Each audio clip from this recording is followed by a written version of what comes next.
Good morning, dolls, and welcome to Little Gretchen's workshop. So today we're going to set the breakfast table and make a couple simple shelves. So let's go ahead and get started. So I'm literally cutting some corners off some door trim. I'm going to use them to be the brackets for one of my little shelves. And I used a small piece of scrap wood and gently sanded off all of the sides to get the rough edges off. And when I got it smooth and I was comfortable with it, I began to dry fit the little brackets. Now I'm just showing you here another little shelf I made, and it's made out of a jumbo craft stick, but I actually made the brackets from the edges of some crown molding. You see how the edge is kind of like a little bracket? So I just cut a couple pieces off of the old piece of scrap crown molding, and those are brackets for my shelves. So these can be used for so many different little things, even decorative pieces on your furniture. So always keep that in mind, dolls. Now this particular shelf, I wanted it to have a little lip on the edge to make sure that the items that I put on this shelf will stay or it'll keep them from tipping over. So I used a thin piece of stick to trim off to the same length of my shelf so I can add it. And you see there, I'm preparing to add the glue, and I'm going to need to leave that to dry.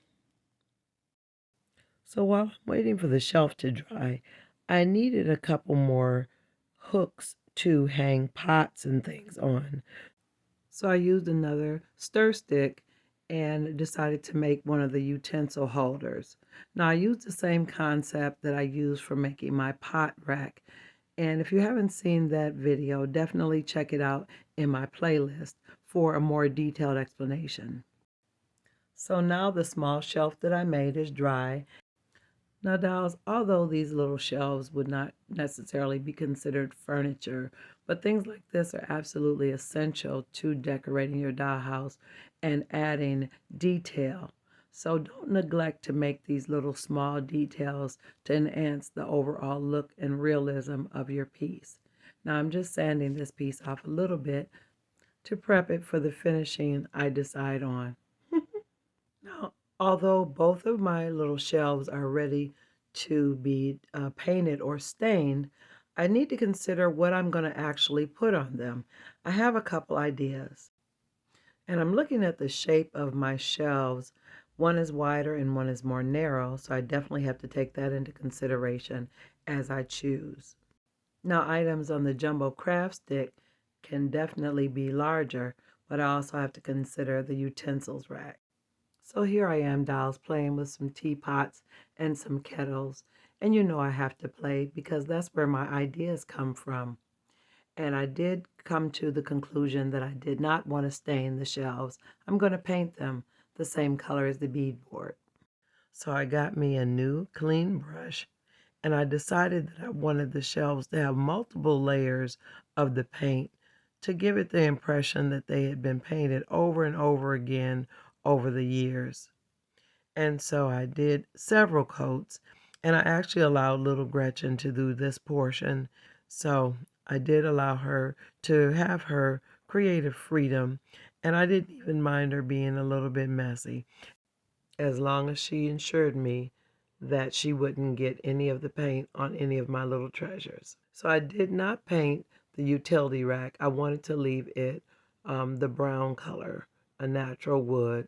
And I decided that I was going to cut off a couple of the pins, which would make it easier to add a couple of the pots.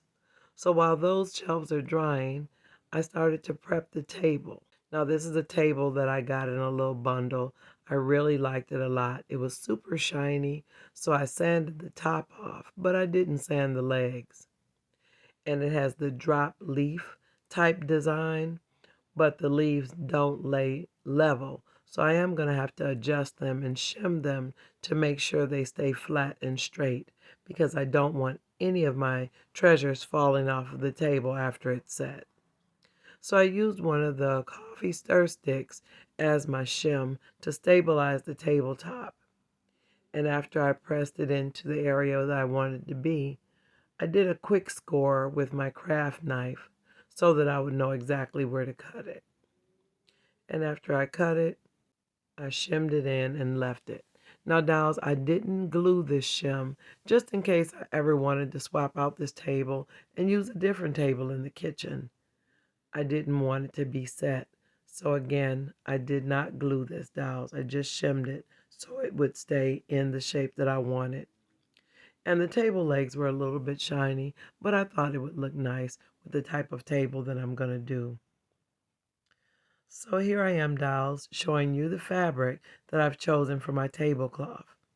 It's a nice soft yellow cotton, and although it's not the same yellow that's on my wallpaper, I think it'll coordinate and I think it'll look really nice. So I had to cut it into the shape to make sure that the sizing was proper, that it would give me the right drop on the edges and the corners of my table. And after I cut it to make sure that it was the right size, I unfolded it to lay it on the top.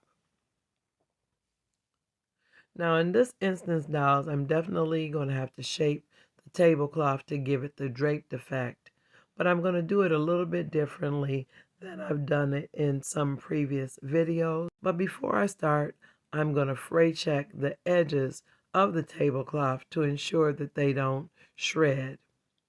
Now, my fray check was almost gone, and it was difficult getting it out of the bottom, so I split the bottle and used a stick to get the remaining amount out. And no worries on it ruining your or staining your fabric creations because fray check dries absolutely clear. And after sealing my hem, I allowed it to dry.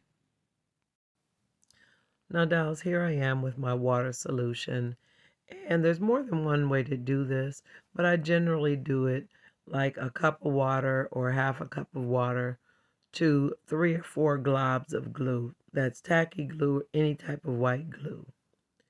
And I mixed it in, and I took my tablecloth that I had frayed checked and dipped it in and made sure that it was totally saturated with the water and glue solution.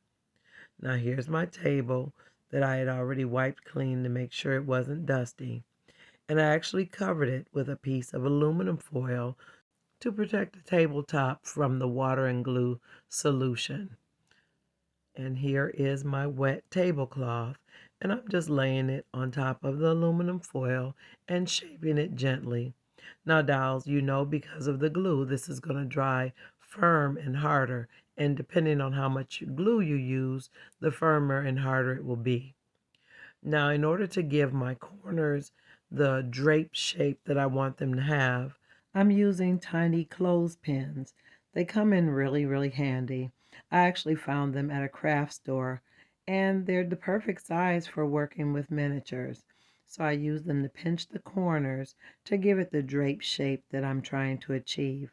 I also had some large paper clips in addition to the clothespins, but I didn't use the paper clips. The clothespins work just fine. And as you're working, dolls, make sure you turn your project a lot to make sure you give it a pretty even effect. Now, dolls, those of you who've been watching me any length of time know for sure that I am not a perfectionist. I work on my project until I'm satisfied, until I feel proud at what I've completed. This tablecloth is a little longer on one side than it is the other, but I figure it will be like that in my house in real life. Plus, the food will be so memorable, no one will remember the tablecloth. Now here I'm beginning to gather the pieces that I'm considering for my shelves, and I'm also going to gather and pull together the pieces that I'm going to consider for my breakfast room table.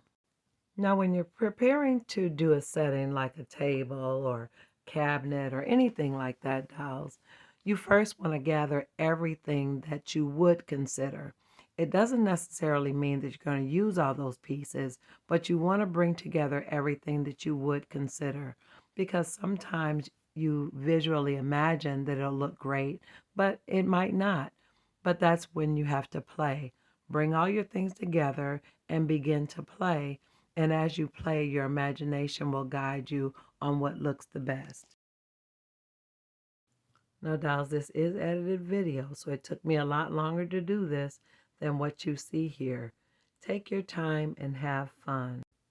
Don't rush through this. Enjoy the process. Putting together a dollhouse can be like putting together a really nice outfit, even though you have your core pieces, the dress, the shoes, the purse, the blazer, everything you need, but then it's time to add accessories. And sometimes the accessories that you imagine don't really go with the outfit the way you visualize them. So you have to change everything out.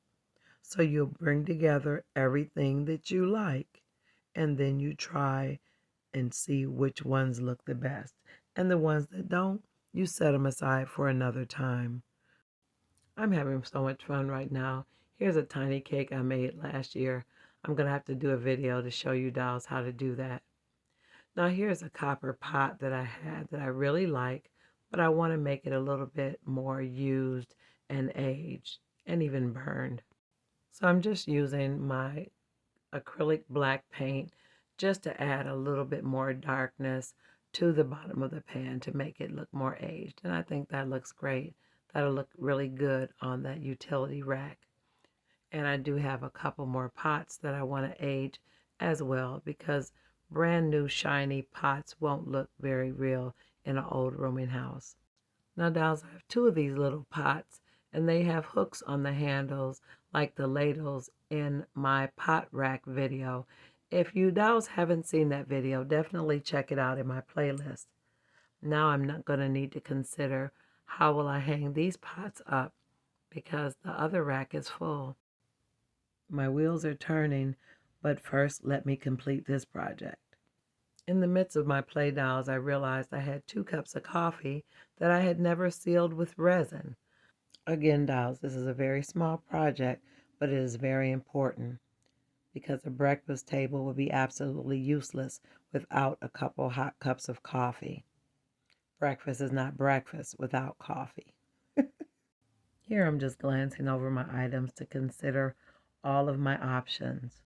And now the resin is all cured and my coffee is going to look great on my breakfast room table. So now my attention is turned to my shelves again. So I have my tacky wax, and I'm definitely going to do teapots and kettles on the wide shelf. Now this is a lovely little teapot I've had. It's a wooden teapot, and I repurposed it or refashioned it a couple years ago. I really like it, and I think it'll look really nice as the centerpiece of this shelf. I like imagining how they ended up with so many kettles and teapots. Maybe somebody had a small collection. And here's a tiny coffee grinder I made a while back. I'm going to have to show you dolls how to make that as well. But I think that'll look nice on the end next to the coffee pots and kettles. In this process, dolls, I tried several different things, looking at the shapes and the colors and what would look the most interesting visually. You absolutely have to allow yourself to play. Dolls, I'm really excited about how cute this little shelf looks with these little items on them. And now I'm going to add a few filler pieces to make it complete because you want it to look authentic by mixing your mass-produced pieces that you purchased with things you made, and you want it to be somewhat random so that it'll look natural. Now here, for the smaller shelf that I put the little lip on, I'm adding little glass jars of things that look maybe like relish or olives or chutney and things like that, peppers or pickled onions. Those are the type of things that I'm putting on this small shelf, and I want them to be nearby right over the sink area.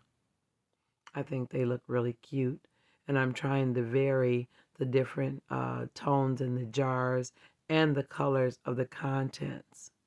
Those are the things, dolls, that make it visually interesting. So you get the green, I've got the orange, and then I've got the plum or the dark olives. And then I'm adding what looks like cherries or peppers to the end. Be careful with your wax. I always overdo my wax.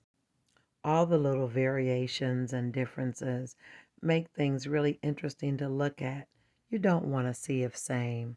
Now, dolls, I do need to qualify that statement. In this instance, with the little jars of relishes and things, they are all the same. But even in their sameness, there's different items in the jars. The lids are different.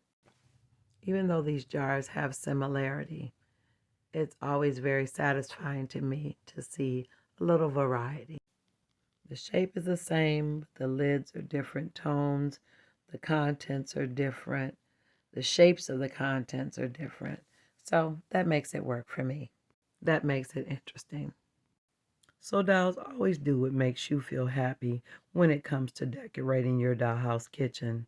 What I'm showing you is examples of what I did, and there's really no wrong way to do it because it's your house. You do exactly what you like. Now, dolls, I'm just looking at the jars from different angles because to me they look like chutney and chow chow and relish and olives. I'm just imagining all the wonderful things the dolls are probably eating. So now I'm going ahead to work on another component that I thought about after I completed the shelf. Now, dolls, I told you there are times when I'm in the middle of play and I'll get a new idea, and this is what happened here. I wasn't necessarily intending to add another component to this shelf, but I kept looking at it and I thought it was the perfect place. I decided that the supports for this shelf were the perfect place to put a wire for those little silver pans that I have that have the hooks on. So I decided to drill a hole through both sides so that a small paper clip would go through it to the other side to actually be the rack for the pans. So I drilled through the brackets on both sides and used a jumbo paper clip and threaded the wire through to both sides with a tiny bit of glue. And it worked out perfect, dolls. Now my shelf has a rack for my pans and any other little utensils that have hooks on them. I think that wire adds a lot of dimension to that little shelf. Now here's a quick shot of the angle with the pots hanging and the jars all assembled. I think that really looks nice, and I'm really excited about how it's going to look in the house. Now that the bottom of the blue kettle is dry, I can add it to the shelf. I'm really tickled about how these shelves turned out.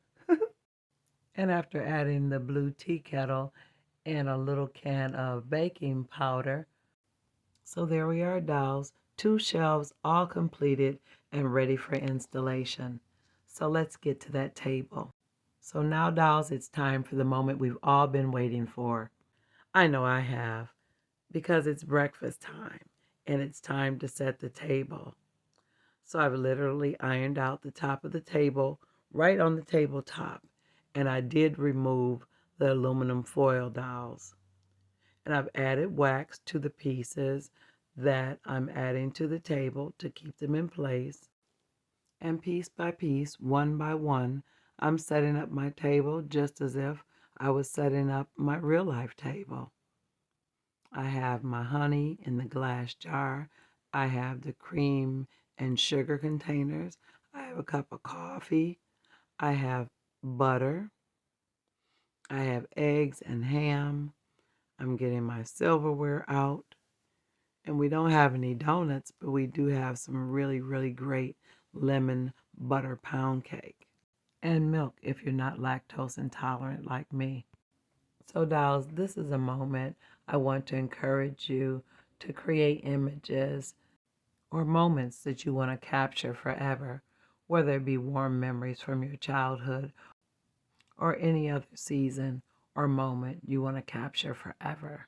And I would even say, if you haven't had those experiences, your dollhouse is the perfect place to create those experiences. Make your own memories. I absolutely love the look of my table. It's full and it's cluttered, lots of activity and good food. The breakfast table is always a happy place. And I want to capture that forever in the rooming house dollhouse. So let's go ahead and look at this in the rooming house kitchen.